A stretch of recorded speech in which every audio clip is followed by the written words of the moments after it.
when I have invested into all these different brands now with Savory, one of the things that's interesting is when we meet with a founder and the founder's like, well, we want to do a transaction with Savory and we want to go retire. We're always, not we're out. And the reason why we bow out of that is because they are the spark. And I think that they're still so important for that culture of that business for many, many years past. Now, when the brand is thousands of units and it's Chipotle, I don't think that people care as much about who the founder was.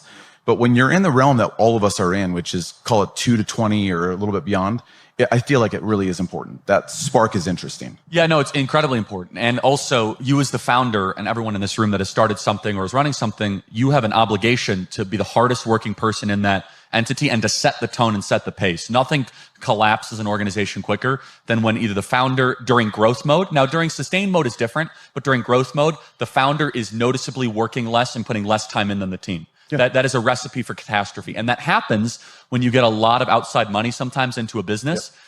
Where the founder hasn't really had to earn it and has had a ton of outside investors or private equity money. And they're like, oh, I'll just kind of work a 9 to 5, but you guys have to stay till 8 p.m.